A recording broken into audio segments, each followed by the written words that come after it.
Une nuit sacrée enveloppait Israël. Le Yom Kippour, ce jour où le silence devient prière, où chaque souffle cherche le pardon, baignait le pays dans une atmosphère presque céleste. Les synagogues étaient pleines, les bougies vacillaient doucement, et les voix, à peine audibles, montaient vers le ciel dans une ferveur tranquille. Les cœurs étaient apaisés, suspendus entre la repentance et l'espérance. Mais soudain, ce calme si fragile s'effondra. Une lumière déchira la nuit, suivie d'un rugissement qui fit trembler la terre. Les sirènes hurlèrent dans l'obscurité, les cris remplacèrent dans les prières, et les visages autrefois tournés vers le ciel se figèrent dans la peur. Le Yom Kippour, symbole de paix et de pardon, venait d'être brisé par le feu. Netanyahou panique, les téléphones s'affolent, les abris se remplissent. Le Hamas a lancé un nouvel assaut, une frappe brutale, inattendue, mais porteuse d'un message clair. Les crimes commis contre Gaza, les innocents tombés sous les bombes, ne resteront pas impunis. Ce n'est pas seulement une attaque militaire, c'est un rappel. Un écho de la douleur d'un peuple qui refuse d'être effacé. Et toi qui regardes cette vidéo, ne reste pas silencieux. Si tu penses que la vérité doit être entendue, que la justice mérite d'être défendue, laisse un like maintenant. Écris « Justice pour Gaza » en commentaire et partage cette vidéo pour que le monde voie enfin ce qu'on essaie de lui cacher. Ce jour-là n'était pas un jour ordinaire. Tout Israël retenait son souffle pour célébrer Yom Kippour, le jour du pardon, le moment le plus sacré du calendrier juif. Dans chaque foyer, dans chaque synagogue, on priait pour être absous, pour effacer les fautes et retrouver la paix intérieure. Les rues étaient en silencieuses, les téléphones éteints, les visages empreints d'humilité.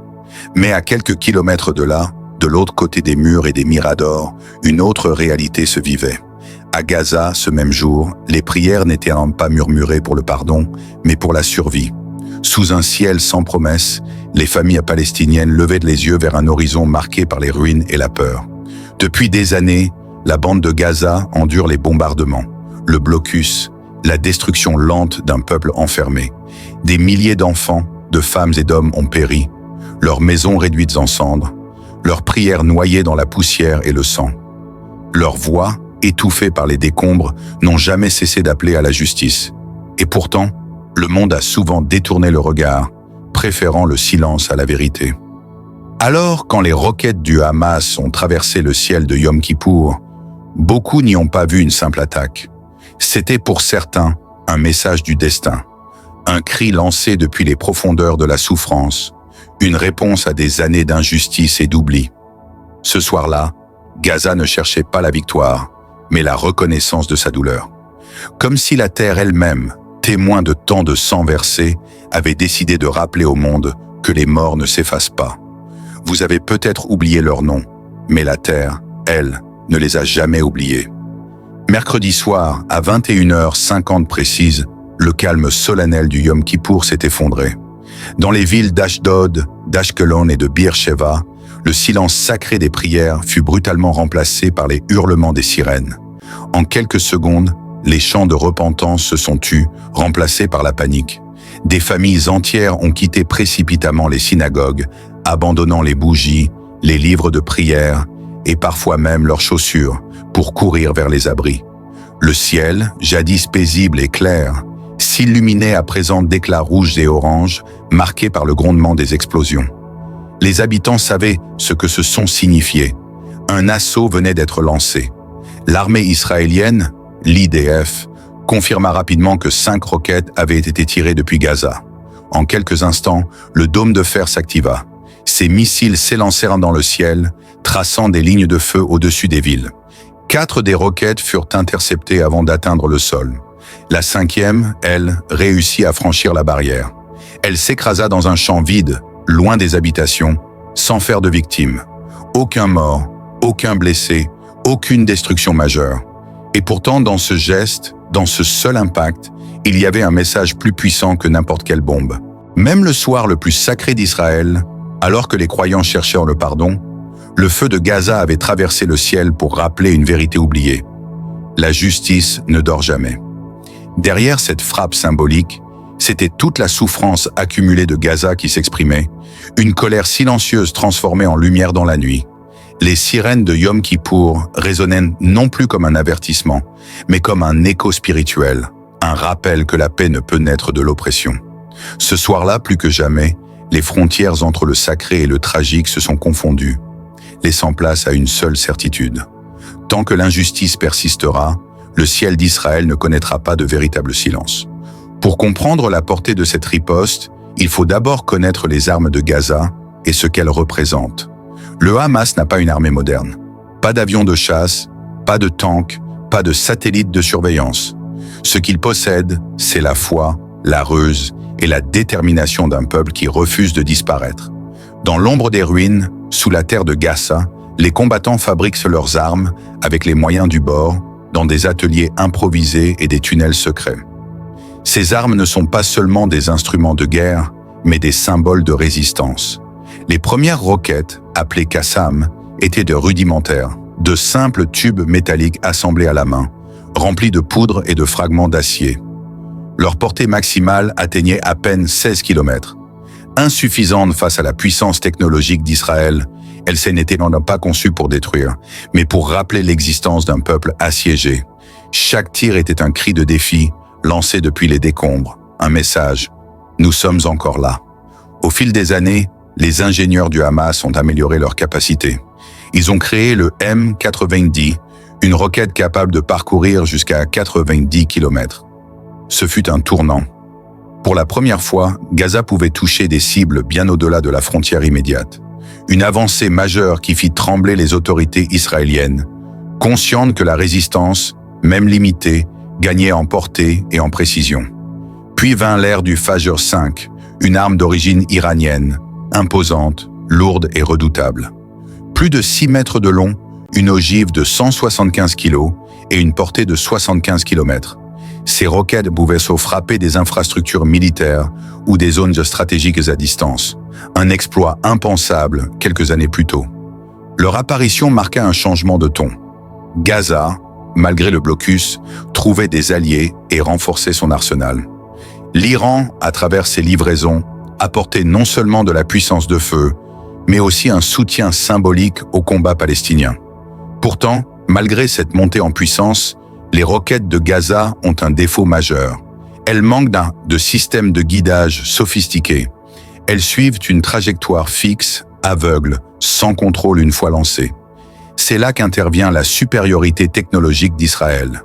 Son Iron Dome, le dôme de fer, surveille le ciel sans relâche. Conçu par Rafael Advanced Defense Systems, il calcule en temps réel la trajectoire de chaque projectile ennemi. Lorsqu'une roquette est détectée, le système prédit où elle tombera et envoie un missile d'interception. Dans 4 cas sur 5, la menace est détruite avant même d'atteindre le sol. Les nuits de guerre se transforment alors en spectacles terrifiants. Des traits de feu se croisent dans le ciel, des éclats lumineux déchirent les nuages, et les explosions se succèdent dans un ballet macabre. Pour Israël, c'est la preuve de sa supériorité technologique. Pour Gaza, c'est la démonstration que malgré tout, elle peut encore frapper le cœur de l'ennemi. L'avantage d'Israël, c'est la science, les milliards investis dans la défense, la précision du calcul et la froideur des machines. La force de Gaza, c'est la foi, la résilience, la conviction que la liberté vaut plus que la peur. Chaque roquette lancée n'est pas seulement un acte de guerre, mais une déclaration.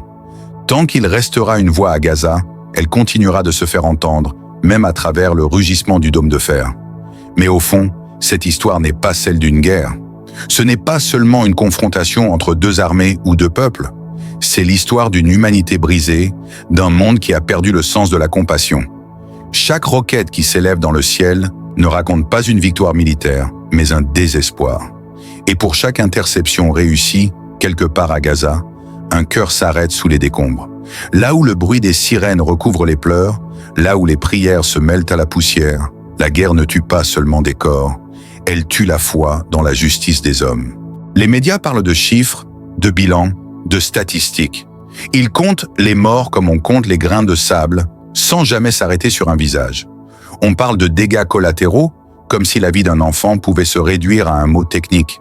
Mais derrière chaque chiffre, il y a une histoire, une prière interrompue, un nom murmuré par une mère dans l'obscurité. Il y a des cahiers d'écoliers abandonnés dans la poussière, des photos de familles enterrées sous les gravats, des rêves brisés avant même d'avoir commencé. Pour les musulmans du monde entier, Gaza n'est pas qu'un lieu sur une carte. C'est un symbole, une blessure vivante dans le cœur de la Oumma. Gaza incarne la voix des opprimés, ceux qui n'ont plus que la foi pour se défendre. Elle est la flamme de la patience, cette lumière fragile mais éternelle qui continue de briller, même sous les bombes. Chaque jour, malgré la faim, la peur et la douleur, les habitants de Gaza se lèvent, prient, sourient parfois et rappellent au monde ce qu'est la véritable endurance. Et c'est là toute la différence. Oui, Israël a la technologie, les radars, les drones, le dôme de fer et la précision de la guerre moderne. Mais Gaza, elle, a le courage. Le courage de tenir debout quand tout s'effondre, de continuer à croire quand le monde entier semble l'avoir abandonné. Et parfois, ce courage suffit. Il suffit à secouer les consciences, à faire trembler les certitudes, à rappeler aux puissants que la force des armes ne vaincra jamais la force de la foi. Gaza ne cherche pas la gloire ni la vengeance. Elle veut seulement que le monde se souvienne qu'au-delà de la guerre, il y a des hommes, des femmes et des enfants qui continuent d'espérer. Et cette espérance-là, aucune armée au monde ne peut l'anéantir. Israël parle de sécurité, Gaza parle de survie. Deux mots qui semblent proches, mais qui n'ont pas le même poids quand on les prononce sous les bombes. Pour Israël, la sécurité signifie le contrôle, la défense de ses frontières, la prévention du danger. Pour Gaza, la survie signifie respirer un jour de plus sous le blocus, trouver de l'eau, du pain, un abri. Et pourtant, on ne peut pas bâtir la sécurité d'un pays sur les ruines d'un autre peuple. Une paix fondée sur l'humiliation et la peur n'est qu'une illusion, une trêve fragile au bord du gouffre. Chaque attaque, chaque riposte, chaque bombe laisse une trace, pas seulement sur les murs éventrés ou dans les chiffres des bilans, mais dans la mémoire collective. Ces cicatrices s'accumulent, génération après génération, jusqu'à devenir un cri qui traverse les frontières, qui réveille les consciences et rappelle à ceux qui détournent le regard que la douleur ne disparaît jamais tant qu'elle n'est pas reconnue. Peut-être que le Hamas n'a pas gagné militairement cette nuit-là. Peut-être que les roquettes ont été interceptées, que le dôme de fer a tenu bon. Mais symboliquement, Gaza a rappelé au monde que la puissance ne suffit pas à effacer la faute. Les chars, les missiles, les discours politiques ne peuvent pas ensevelir la vérité. Il y a un peuple sous les décombres, un peuple qui respire encore, qui prie encore, et qui refuse de mourir en silence. Dans un monde qui se prétend défenseur des droits de l'homme, le silence sur Gaza est le plus bruyant des mensonges. On parle de démocratie, de justice, de valeurs universelles, mais ces mots perdent tout leur sens lorsqu'ils ne s'appliquent qu'à certains. La vraie question n'est plus de savoir qui a raison ou tort sur le plan militaire, mais qui aura le courage moral de dire que la vie d'un enfant palestinien vaut autant que celle d'un enfant israélien. Car tant que cette vérité ne sera pas reconnue, aucune sécurité ne sera réelle et aucune paix ne sera possible. Allahu Akbar. Ces mots résonnent dans la nuit comme un écho venu du cœur des opprimés. Ce cri souvent déformé, souvent mal compris, n'est pas un appel à la haine ni à la guerre. C'est un appel à la conscience. C'est la voix de ceux qui refusent de se taire face à l'injustice. Un rappel que la foi reste debout, même quand tout s'effondre autour. Dans les ruines de Gaza, dans les prières murmurées sous les bombes, ce cri devient un souffle de résistance, une lumière qui ne s'éteint jamais. Que chacun de nous se souvienne, Gaza n'est pas oublié, même quand les caméras s'éloignent, même quand le monde détourne le regard. Car tant qu'il y aura une mère qui pleure, un enfant qui prie, un peuple qui espère, la mémoire restera vivante. Ce qui se passe là-bas n'est pas seulement une tragédie politique, c'est une épreuve spirituelle pour l'humanité entière. Une question adressée à nos cœurs. Qu'avons-nous fait de notre compassion? Et si la justice semble tarder, qu'on se souvienne qu'elle finit toujours par venir. L'histoire l'a prouvé. Aucun empire n'est éternel. Aucune puissance terrestre ne peut échapper à la justice divine. Les rois tombent, les murs s'effondrent, mais la vérité demeure. Car là où les hommes ferment les yeux, Dieu voit tout. Et là où la peur fait taire les voix, la foi continue de parler. Merci d'avoir regardé cette vidéo jusqu'à la fin. Si tu veux que la vérité continue d'être entendue et que la voix des opprimés ne soit jamais étouffée, laisse un like maintenant.